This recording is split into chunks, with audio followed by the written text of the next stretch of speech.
자, 오늘 여러분들과 함께 저희가 세 가지 이슈를 가지고 한번 이야기를 해볼까 합니다. 한동훈 위원장이 어제 이 헌법 84조, 즉 대통령의 이 소추권, 소추 문제, 이걸 가지고 이제 의문을 제기를 했는데 오늘 답을 냈습니다. 자, 대통령 되기 전에 진행되고 있는 재판은 대통령 되어 나서도 계속 진행해야 하고 거기서 유죄가 나면 재선거를 해야 된다. 이런 본인의 입장을 이야기했습니다. 어제 아마 우리 서정욱 변호사하고 지원님이 진행하면서 이 문제에 대한 이야기를 했고 헌법 밖의 이야기도 아마 소개해 드렸을 텐데 본인의 입장을 했습니다. 역시요 보니까 딱 상대방의 지금 아픈 부분 급소를 콕 찌르는 이런 전략에 있어서는 역시 한동훈 전 위원장이 굉장히 뛰어난 것 같습니다. 자, 요 이야기 좀 해보고요. 두 번째로는 지금 개딸들이 지금 조국이를 그렇게 공격을 하고 나섰어요. 아마 이 공격에 이게 방탄이 풀린 것 같습니다. 자, 왜 이렇게 공격을 하는지 그 이야기와 함께 지금 저 황우여 비대위원장 또 함성득 씨를 만났다고 그러네요. 왜 만났을까요? 또 그런데다가 이 본인이 주장하고 있는 투톱 체제에 대해서 원외 지구당 위원장들한테 의견을 달라라고 지금 단톡방에다 올렸더니 나흘 동안 아무도 대답을 안 했답니다. 아무도 이 물음에 대해서 대답을 안 했다고 그래요. 그러니까 이제 서서히 접는 것 같습니다. 자, 이 이야기도 함께 해보도록 하겠습니다. 자, 여러분 보시면서 좋아요 많이 눌러주시고요. 많은 응원 부탁드리도록 하겠습니다. 자, 저는요. 지금 이재명 대표가 뭐 여러 가지 재판을 받고 있잖아요. 그래서 지금 대북 송금 사건 이게 이제 끝났는데 지금 받는 혐의만 하더라도 일단 재판만 하더라도 3개가 진행되고 있습니다. 거기에 혐의만 하더라도 10몇 개가 넘는데요. 지금 보면 공직선거법 위반, 대장동, 백현동, 위례신도시, 성남FC, 위정교사 그리고 여기 대장동, 백현동, 위례 식당 성남FC는 지금 중앙지법 33부 여기서 하고 있고 자, 공직선거법은 34부에서 하고 있고 위정교사는 따로 떼어내서 33부에서 하고 있고 이런데 여기에 이제 플러스가 되지 않습니까? 바로 이제 대북 송금이 이제 아마 기소가 되면 재판이 진행될 겁니다. 근데 본인 혼자를 제외하고 전부 다 지금 사법 처리를 받았어요. 김인섭, 뭐 정진상, 김용, 뭐 그다음에 지금 이화영, 그다음에 뭐 이 거론되지 않는 많은 사람들 전부 다 유죄를 받았습니다. 단 한 사람 이재명만 지금 두고서 이 아직 형사적인 판단이 내리지 않는데 바로 한동훈 위원장이 바로 그 부분을 콕 찔러서 어제 문제를 제기한 겁니다. 자, 어제 거는 우리 헌법 84조에 있는 대통령은 내란 또는 외환의 죄를 범한 경우를 제외하고는 재직 중 형사상 소추를 받지 아니한다라는 여기서 소추의 의미가 재판을 포함하느냐 안 하느냐 이게 헌법 학에서도 두 가지가 의견이 갈린다고 그럽니다.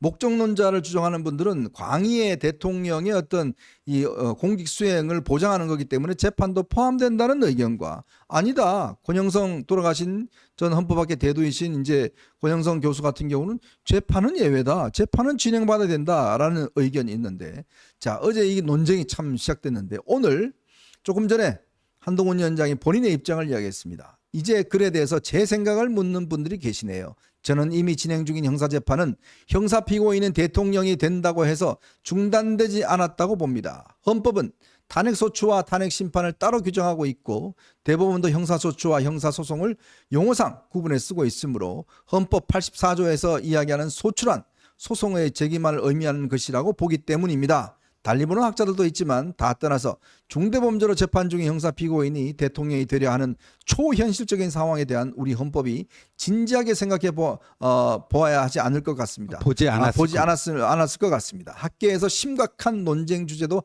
안 됐던 이유이기도 하죠. 한 가지 더. 형사 피고인이 대통령이 된 다음에 실형도 아니고 집행유예만 확정되어도 선거범죄 일도 필요도 없고요. 대통령직이 상실됩니다. 선거 다시 해야 하는 거죠. 그제 대북 송금 범죄 등으로 전 경기부지사에 선고된 형량은 9년 6개월 실형이었습니다. 딱 이렇게 명확하게 규정을 했네요. 네, 그래서 이게 이제 이재명 케이스에 조국은 어차피 항소심까지 올 2월에 실형 징역 2년 실형이 떨어졌기 때문에 네. 암만 그 재판을 지연한다 할지라도 앞으로 대선까지 3년 남지 않았습니까? 그렇죠. 3년 안에는 그 결론이 나죠. 나기 때문에 그렇고 이재명이 지금 이제 보면요. 이 위증교사 그다음에 공직선거법 네. 요 1심이 연내로 나올 거다. 그렇게 거의 그런 법조계에서는 전망이 그렇게 있죠. 보고요. 그다음에 요번에 이제 이화영 요거 유죄 받은 거를 수원지검에서 그것만 가지고 이재명 저번에 한번 소환 조사했잖아요. 했죠. 그러니까 굳이 더 추가 조사 필요 없다. 그래갖고 그 대북 불법 송금 그 부분만 그냥 단독으로 떼서 기소를 한다. 네. 그 경기도 법과하고 병합하지도 말고 그러면 요것도 이제 이화영께 1심이 나왔죠. 네. 7월 12일 날 뇌물을 공여한 김성태 1심 선고가 나옵니다. 그렇죠. 그러면 뇌물을 받은 사람 사실상의 뇌물의 수혜자가 이재명이 되는 거 아닙니까? 제3자 뇌물입니다. 네, 제3자 그러니까 이재명이 지정한 그 북한에 갖다 준 거 아니에요, 그렇죠. 김성태가. 그러면 이재명의 이것도 이제 곧 나와서 올해 안에 1심 3가지가 나올 수가 있다 이런 건데 네. 여하튼 이재명은 이걸 계속 늘어뜨려서 대선 때까지 확정 판결만 안 나오면은 뭐 출마해서 어떻게 거기서 다 그냥 비비고 뭐 해갖고 덮어버린다 뭐 이거 아니에요. 여기서 핵심적인 문제를 딱 찔러버린 거죠. 핵심적인 문제를 찔러갖고 이게 되면 이제 정치적으로는 어떤 효과가 되느냐. 민주당 내부가 흔들릴 흔들리죠. 겁니다. 민주당 그렇지. 내부가. 네. 민주당 내부가 흔들려서 1심에서 지금 제가 말씀드린 3가지 사건 1심에서 하나라도 당선 무효형. 그러니까 선거법의 경우에는 벌금 100만 원 이상. 나머지 2 사건에 대해서는 집행유예 이상만 나오면은 민주당이 흔들려 버리는 거예요. 어차피 이렇게 가면 이재명이 당선된다 한들 꽝 되는 거 아니야? 꽝이다. 그리고 지금 이재명이 거의 일극 체제, 유일 체제로 당을 일색화하고 있잖아요. 네. 그런 체제의 취약점이 뭐죠? 대가리만 날아가면 다 무너지는 거 아니에요. 네, 네. 뭐 이렇게 되면서 굉장히 동요할 가능성이 있다라는 거죠. 그래서 그건 정치적으로도 엄청난 거고요. 이게 사법적으로도 대논쟁이 일어나지 않을 것 같습니다. 헌법학계에서 과연 소추라는 것에 재판이 포함되는지 안 되는지 이 경우 이 피고인이 대통령 출마해서 당선되면 재판 중지해야 되는지 말아야 되는지 이 헌법학계 대논쟁이 시작되는데 일단 국민의 법 감정은 그게 말이 되냐. 저는 이쪽이 우세할 것 같아요. 참 저는 이걸 보면서요. 무릎을 탁 쳤습니다. 역시 이게 법률가 이 문제에 대해서만큼은 당연히 예를 들어서 형사상 소추가 안 된다고 그러면 아마 여러분도 똑같은 생각을 많이 하셨을 겁니다. 그러면 대통령은 이제 대통령이 되면 법률적인 어떤 처벌이나 그다음에 재판 안 받는 거 아니야라고 저는 상식적으로 생각했거든요. 딱 한동훈 위원장이 콕 찔러버린 겁니다. 왜냐? 이런 상황이 없었거든요. 그동안 우리가 상상할 수가 없었는 일 아니겠습니까? 근데 정말 이재명이라는 사람이 나오면서 크로테스크한 상황이 벌어지다 보니까 바로 이 논쟁이 있는데 제가 그래서 전문가한테 한번 물어봤어요. 자, 그랬더니 2가지 학설이 있답니다. 목적론적인 학설 같은 경우는 이 조항이 있는 이유는 대통령직을 5년 동안 그냥 수행하기 위해서 수행 잘 하라는 뜻에서 형사적인 어떤 소추나 재판을 안 한다는 포괄적인 의미로 해석을 해야 된다라는 쪽이 이제 이론이 있고요. 돌아가신 서울대 권영성 교수 같은 경우는 이분은 뭐 헌법학계 우리아의 대두시죠. 그분의 이 주장은 뭐냐면 그거는 소추라는 의미는 예를 들어서 우리가 탄핵 소추를 하잖아요. 국회에서. 근데 탄핵 심판은 누가 하죠? 헌법재판소에서 합니다. 즉 소추는 할 수 없다는 거예요. 즉 재직 중에선 이에 대한 소추는 할 수 없지만 이미 진행되고 있는 재판 이거는 진행해야 된다. 왜냐? 이거는 일반 국민과의 형평성이 있습니다. 이 형평성이 있는 것이고 그리고 탄핵이라는 제도가 있잖아요. 탄핵이라는 제도는 대통령의 재직 중에 이제 할 수 있는 것에 대해서 탄핵을 이제 제도를 도서하는 건데 문제는 이 문제 지금 이재명 대표가 안는 문제는 대통령 혹시나 저는 안 될 거지만 혹시나 된다 그러면 대통령 되기 전에 있었던 문제잖아요. 그러면 그 문제가 예를 들어서 공직선거법 위반 같은 경우에 한번 제가 예를 들어 보겠습니다. 자, 1심에서 뭐 벌금 100만 원 이상 나왔어요. 2심에서도 벌금 100만 원 이상 나왔어요. 3심 대법원에 결정되기 전에 대통령이 됐어요. 그러면 대법원 판단을 중단해야 될까요? 대법원에서 그냥 당신 대통령이 됐으니까 우리 그냥 손 놓고 있을게. 4년 5년 뒤에 보자. 이렇게 끝났을까요? 그거 아니라는 거죠. 그러니까 한동훈 위원장 이야기는 이거는 재임 중에 있었던 이야기가 아니기 때문에 재판은 재판대로 진행이 돼야 되고 만약 거기서 벌금 100만 원 이상이 선고될 경우는 대통령직도 내려놔야 된다. 바로 이 이야기입니다. 예. 그래서요, 그 목적론적 해석이라는 게 그것도 좀 그 논리적인 그 맹점이 있는 게 헌법 84조 잘 보십시오. 대통령 5년 동안 무조건 보장하는 게 아니에요. 형사사건의 경우에도 내란이나 외환죄, 외환을 제외하고는 이렇게 되어 있습니다. 그러니까 대통령이라도 내란, 외환 여기에 가담하게 되면은 현직 대통령도 형사소추할 수 있다 이겁니다. 네. 그리고 민사사건은요 그냥 그대로 다 이어집니다. 민사는. 네네, 민사는 이어지죠. 민사는 그대로 다 이어지는 거예요. 그래서 문제는 그 84조에서 얘기하는 내란 외환을 제외한 다른 어떤 형사 범죄에 대한 불소추 특권 있잖아요. 그러니까 그 소추에 이 재판이 들어가느냐 마느냐 그게 쟁점이에요. 아주 네. 간명합니다. 사전적인 의미로는 안 들어가잖아요. 네? 사전적인 의미로는 안 들어가잖아요. 안 들어가죠. 우리 소추라고 쳐보십시오. 공소를 네. 제기하는 공소를 제기하는 걸 소추라고 해놨어요. 그렇죠. 그 공소 제기하는 게 뭐예요? 기소. 그러니까 소추가 사실상 기소하고 이제 동의어로 쓰이는 것이죠. 그리고 우리 그 헌법 65조에도 탄핵과 관련해 갖고 탄핵 소추가 있고 탄핵 소추는 어디서 해요? 국회에서 하잖아요. 네. 탄핵 재판은 어디서 합니까? 헌법재판소에서 그렇죠. 하잖아요. 네. 그러니까 이게 다르다는 거예요. 분리되어 있는 거예요. 탄핵 소추와 탄핵 재판 이게 그러니까 소추와 재판은 분리되어 있는 걸로 지금 헌법에도 그렇게 쓰고 있기 때문에 그리고 어제 이제 서정욱 변호사가 또 본인이 이제 헌법 전문가들한테 많이 이렇게 취재를 해왔는데 저는 그 얘기에 상당히 설득력이 있더라고요. 이 특권 그러니까 지금 우리 헌법의 특권이 이제 대통령의 불소추 특권이 있고요. 국회의원의 면책 특권과 불체포 특권이 있잖아요. 네. 이 특권에 관해서 해석을 할 때는 최소한의 범위에서 해야 된다. 확장적으로 해서는 안 된다는 거야. 특권을 네. 요거만 딱 규정된 것만 하지. 그렇죠. 특권이 이만큼 해버리면 이것도 특권 아니야? 뭐 이렇게 되면 안 그렇죠. 된다는 거죠. 특권이라는 게 이게 아주 예외적인 거죠. 특권이라는 게. 왜? 우리 헌법 10조 모든 국민은 법 앞에 평등하다. 네. 사실 특권이라는 건 그 대원칙에서 조금 예외를 두는 거 아닙니까? 맞아요. 그런 거기 때문에 그거를 확대 해석해서는 안 된다는 거예요. 예? 가장 엄격하게 제한적으로 이렇게 봐야 된다. 그 얘기가 얼마나 설득력 있습니까? 그러니까 이 지금 우리 국민들이요. 국회의원 불체포 특권, 면책 특권, 아니 청담동 술자리 그 말도 안 되는 개뻥을 쳐놨는데 김의겸 이 인간은 그 면책 특권 때문에 그 기소도 안 된 거 아닙니까? 그 불체포 특권이 어떻게 남용되고 있는가 여러분들 다 보셨잖아요. 네. 예. 근데 대통령이 불소추 특권을 그 누리면 그 전에 받아오던 재판 다 중지된다. 그럼 뭐 대통령이 소도예요? 실컷 그냥 나쁜 짓 다 해놓고 근데 2심까지 다 유죄 나왔는데 대법원 확정 판결만 재판 지연 공작해갖고 그 늦춰놓고 어떻게든지 당선만 되면 모든 게 다 없어지는 거예요. 말도 안 되는 얘기죠 이건. 그러니까 이게 이제 미국은 또 다른 것 같아요. 미국은 뭐 유죄가 되더라도 대통령 지각하고는 상관없이 진행이 되잖아요. 그렇죠. 미국은 근데 그렇더라고요. 우리나라 같은 경우는 선거법 같은 경우는 100만 원 이상, 그 일반 범죄 같은 경우는 뭐 집행유예인가요? 그 금고형 이상 나오게 될 경우에 이제 대통령직을 이제 공직을 수행할 수 없게 돼 있죠. 이제 그러다 보니 이제 이게 논란이 되는 거고 참 우리 국민들 법 공부 엄청 합니다. 진짜 이게 저도 84조가 이렇게 논쟁의 소지가 될지는 몰랐어요.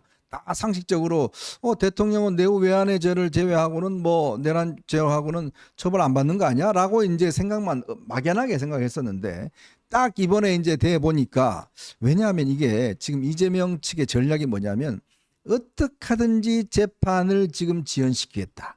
연기시켜서 네. 이거를 대통령 선거 때까지 지금 끌고 가겠다. 요 전략이잖아요. 그렇죠. 그래서 정말 가능하다 그러면 윤 대통령을 탄핵시켜서까지 1년을 좀 줄여서까지라도 본인들이 하여튼 재판을 어떻게 하든지 끌고 가면 모든 게 다 해결되는 것 아니냐라고 생각하고 있었는데 한동훈 위원장이 잠깐만 그렇게 돼도 재판은 계속되는 거예요 라고 이야기를 해버림으로 인해서 아까 우리 지원님도 이야기를 했지만 뭐 우리야 뭐 하지만 이제는 이제 민주당 내부가 동요를 할 수 동요하는 어제요. 예. 어제 그 채널에 주말에 그 뉴스탑 10 주말에도 하잖아요. 네네네. 거기서 이 주제를 다루는데 그 민주당 패널로 나오는 장현미 변호사 있잖아요. 예. 이게 그 목적론적 해석이 있고 그 두 번째가 재판은 포함 안 된다. 문헌적 해석이라고. 문헌적 해석 있죠. 자기는 문헌적 해석이 맞다는 거예요. 아하. 민주당 패널인데 변호사인데 벌써 그런 얘기를 시작하는 거예요. 그러니까 민주당 내부에서도요. 이 굉장히 이거 간단치가 않습니다. 그렇죠. 이재명 카바쳐주기 위해서 목적론적으로 해석해갖고 재판도 당연히 포함된다. 근데 재판이 포함 안 된다. 포함된다. 그럼 어떤 게 맞는 건가? 최종적으로는 어떻게 돼야 네, 되겠어? 이 헌법에 대한 해석이니까 헌법재판소에 갈수 어떤 게 있죠. 맞는가? 네. 그래가지고 사회적 대논쟁 속에서 헌법재판소로 가는 거예요. 헌법재판소에서 이거를 심의한 결과 그 불소추 특권에 그 이전에 봤던 재판은 포함 안 된다. 딱 이런 결정이 내려버리면 그게 어떻게 되는가? 대선 후보 이재명의 상품성에 완전히 기스가 살짝 가는 게 아니라 와장창창 가버리는 거예요. 예? 이게 법관들이요 네. 보면 진짜 고민될 것 같아요. 자 네. 보시면 지금 이제 3개 지금 재판이 진행 중이잖아요. 4개 재판이 진행 중인데 네. 만약 이제 뭐 진행이 된다 그러면 아마 대장동은 아마 1심까지 갈지는 모르겠고 저 3년 안에 나머지들은 뭐 2심까지 갈 수도 있지 않았습니까? 그렇죠. 그러면 딱 이제 이 만약에 이제 뭐 정말 희박한 가능성이지만 이재명이 대통령이 딱 됐을 때 이 판사들이 어떤 결정을 해야 될까? 그러면 대법원은 또 어떤 결정을 해야 될까? 네. 이게 지금 이거에 대한 원칙적 어떤 이 기준 아까 우리 이제 헌법재판소 이야기를 하셨는데 물론 헌재에서도 이제 상의를 할 수 있지만 당장 판사들이 이걸 결정해야 되잖아요. 그렇죠. 어떤 판사는 나는 이거 뭐 왜냐 이게 명확한 규정이 없잖아요. 나 재판 계속 하겠습니다. 고 할 수 있잖아요. 그죠? 네. 일부 판사들은 또 일부 판사들은 나 이거 안 합니다라고 할 수도 있는 거고. 그럼 결국 대법원이 이제 판단을 내려줘야 될 거 아니에요. 그렇죠. 그렇죠. 그럼 대법원이 어떤 판단을 내릴까? 이게 참 정말 아주 그 핫한 그렇죠. 상황이 될 수 있잖아요. 재판 지속 여부에 대한 판단은 이제 대법원이 해야 되고 그 헌법 해석에 대한 거는 이제 헌법재판소가 또 네네. 해야 되고 네. 그러니까 양대 이제 그 사법기관인데 지금 이렇게 보면 그 구성이 이제 좀 괜찮아졌잖아요. 좀 바뀌었죠. 예. 괜찮아졌잖아요. 이런 것들을 10분 활용해 갖고요. 사회적 대논쟁을 한번 불러 일으켜 볼 필요가 있다. 네. 충분히 승산이 있고 이거는 정치적으로도 엄청난 파괴력이 있는 거고 사법적으로도 대논쟁이 되면서 이재명이라고 하는 거의 그냥 무소불위의 거의 다른 사람들이 이제 그 범접하기 힘든 그 철옹성을 쌓아놓은 거 아니에요. 그게 이제 무너지는 거예요. 야. 그게 무너지는 거예요. 이게 좀 이런 가능성도 있을 것 같아요. 네. 예를 들어서 뭐 대장동도 그렇고 위중교사 뭐 다른 법도 그렇고 공범들이 많잖아요. 그렇죠. 그러면 예를 들어서 공범들하고 이재명이 같이 있는데 공범들은 재판을 해요. 네. 근데 이재명을 재판을 안 해요. 안 해.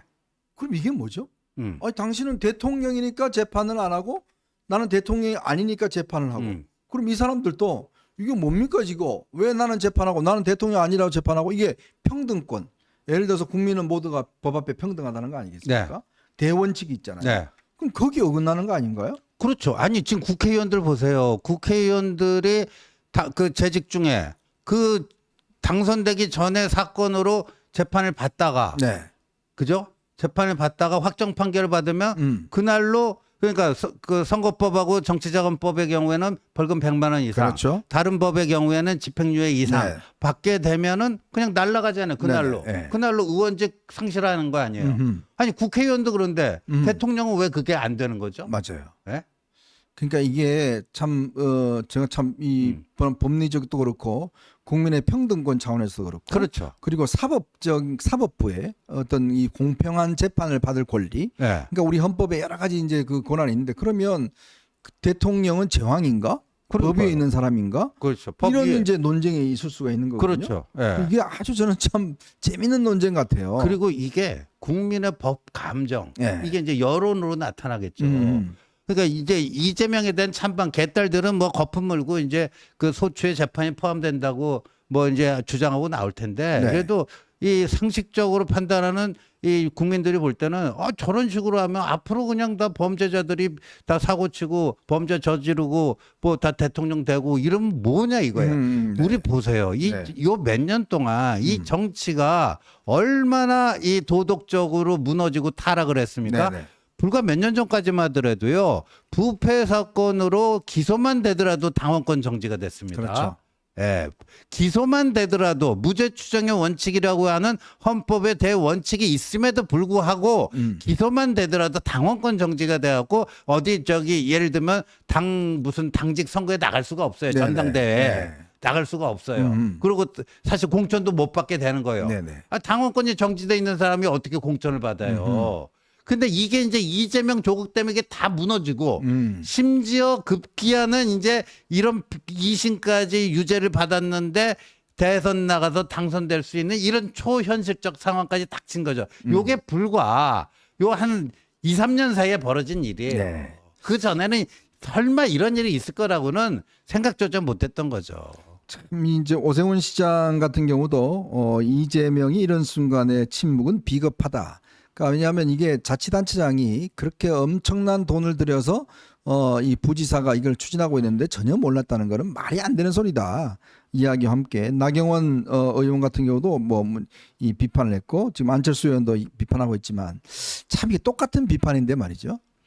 딱 급소를 콕 찌르는 비판하고 두리뭉실하니 이게 몽둥이를 네. 때리는 거하고는 이게 참 다른데 네. 이게 참 제가 볼 때는 어떤 공격을 하더라도 상대가 아프고 사회적 논쟁이 확 일어날 수 있는 이런 이게 지적들 네. 이게 공격에서는 굉장히 좋은 거잖아요. 그렇죠. 그러니까 이걸 보면 그 국민의힘에도 참 법률가들이 많을 텐데 네. 지금 뭐 국민의힘에도 변호사 출신들, 판사 출신들, 검사 출신 많은데 왜 이걸 생각 못했을까? 나는 참 의문이 있어요. 그렇죠. 네? 그러니까 이게 왜냐하면 이 발단이 아마 제가 알기로 지난 토요일 날 조선일보의 강천석 논설 고문이 칼럼을 하나 썼는데, 그러니까 이재명 대표가 앞으로 추진할 거는 결국 대통령이 되면 모든 게 다 이제 끝나기 때문에 대통령직을 그냥 수행한다. 요렇게 이제 써놓으니까 과연 그런가라는 이제 문제 제기부터 시작된 거잖아요. 그렇죠. 그 토요일 날 그 칼럼을 보고 저도 야 이분이 이거 좀 잘못 알고 있는 거 아니야? 불소추 특권에 대해서 좀 잘못 이해하고 있는 거 아니야? 그런 생각이 팍 들더라고요. 네네네. 그러니까 이제 한동훈 위원장도 거기서 힌트를 얻었겠죠. 얻어갖고 이거 봐라 이렇게 해석한다. 아니 그 전에 그 재판 받은 게 다 중지된다고 소추에 다 재판 중지까지 포함되는 개념이라고 이상한데. 그리고 이제 그 찾아보면 양론이 있고 네. 이게요 언제 한번 약간 논쟁이 된 적이 있었냐면은 2017년 조기 대선 때 네. 그때 이제 자유한국당의 대선 후보였던 홍준표가 그 성완종 경남기업의 성완종 네, 돌아가신 목매에서 이제 스스로 목숨 끊었는데 나중에 그 메모지에 뭐 홍준표 1억 써놓은 게 맞아요, 있었잖아요. 맞아요. 네. 근데 이제 그거 갖고 기소가 됐는데 1심에서는 징역 2년 실형을 받고 네. 2심에 가서 무죄를 맞아요. 받았는데 그 대법원 확정 판결이 나지 않은 상태에서 출마를 했어요. 네네. 그러니까 같은 그 바른정당 보수 계열인 유승민이 거기에 대해서 계속 문제 제기를 한 거예요. 문제 제기를 홍준표는 어차피 나중에 대법원에서 저기 확정 판결을 받으면은 그러면 대통령에 당선되더라도 그 날라간다. 네네. 그러면서 자기가 보수 대표성을 가지려고 하는 그런 그 전략을 한 건데 그때는 이게 별로 관심거리가 아니었어요. 네. 홍준표가 될 거라고 생각하는 사람이 오호. 없었기 때문에 별로 이렇게 무슨 대논쟁까지 가지도 않았어요. 네. 근데 요번에는 다르잖아요, 이게. 참 저는 이재명 대표가 그날 그 대장동 재판에 참석하고 있었어요. 그래서 그 기사를 보면서 느낀 게 본인이 그 재판 진행되고 있는데 계속 핸드폰만 쳐다봤다는 거 아닙니까? 촥 쳐다보고 뭐가 날지 딱 쳐다보다가 9년 6개월 딱 나오니까 하늘을 천장을 다 쳐다봤다는 거 아니에요? 예. 쳐다보면서 말문을 잇지 못했고 나오면서 기자들이 막 묻는데도 한마디도 못했어요. 이제 그걸 보면 이게 지금 그러면서 지금 민주당이 추진하고 있는 게 특검하겠다. 그다음에 이제 만약 특검법 이거 안 하면 바로 검사 탄핵하겠다. 뭐 그다음에 지금 누구면 정청래를 법사위원장을 지금 하고 온갖 지금 또 방탄을 하고 있잖아요.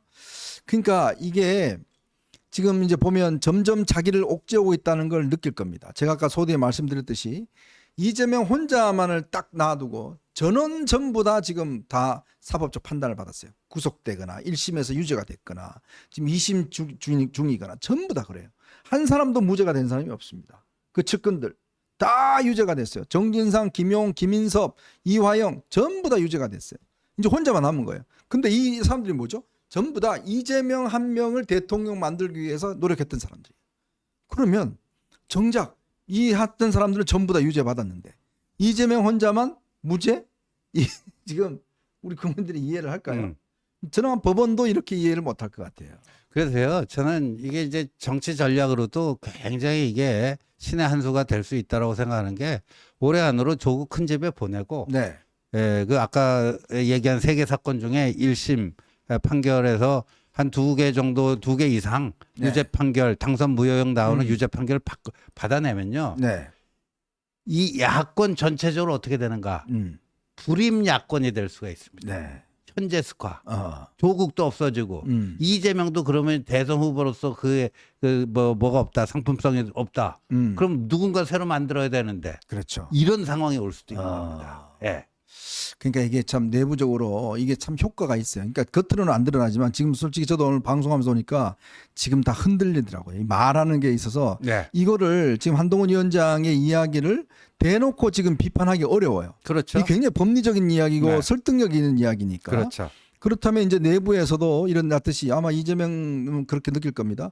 야, 씨, 추미애를 밀었는데 우원식을 당선시키더니 그다음에 지금 그것도 조금 바꿨잖아요. 당헌당규 개정하는 것도 저거 조항을 갖다가 이제 뭡니까? 1년 전에 사퇴할 수 있는 조항을 뭐 중대한 있을 경우에 당무위원회 결의로 한다는 걸 좀 바꿨는데 그러니까 그렇게 해봤자 아마 다들 그럴 거예요. 야, 이거 너무 리스크 큰 거 아니야? 잘못했다가 이거 대통령 후보 했다가 그때 그럼 대법원 판결 나면 그럼 어떡할 거냐? 그러니까요. 대법원에서 그냥 뭐 선거 3월 달인데 2027년 3월 달인데 만 1월 달에 판결해 버리면 그때는 어떡할 거냐? 그러니까요. 옛날에 신익희 선생이 왜 네. 대선 전에 바로 돌아가셨듯이 그렇죠. 조병옥 네. 후보도 그랬고 신익희 선생도 그랬고요. 대선 직전에 그냥 급사를 해가지고 네. 선거판이 요동을 치고 막 그랬었죠. 예. 고민이 많을 것 같습니다. 음. 참 저는 이거 보면 역시요 싸움을 좀 해본 사람이 합니다. 그리고 싸움이라는 게 그냥 막 칼을 휘두른다고 그 싸움이 되는 게 아니에요. 쫙 있다가 상대방이 제일 아파할 곳을 콕 찌르는 게 바로 싸움의 제일 중요한 전술이죠. 이건 급소를 찔러버린 거예요. 급소를. 딱 급소를 찌르는 겁니다. 제가 참 한동훈 위원장이 딱 글을 읽고 무릎을 탁 쳤는데 바로 이거다. 이게 지금 제일 아마 쟁점이 될 거. 이게 상대방의 아킬레스건일 거다라고 하는 게 참 그래서 한 명의 리더가 중요하리라 저는 봅니다. 어떻게 싸우느냐 여기에 결국은 중요도가 있다고 보여집니다. 네.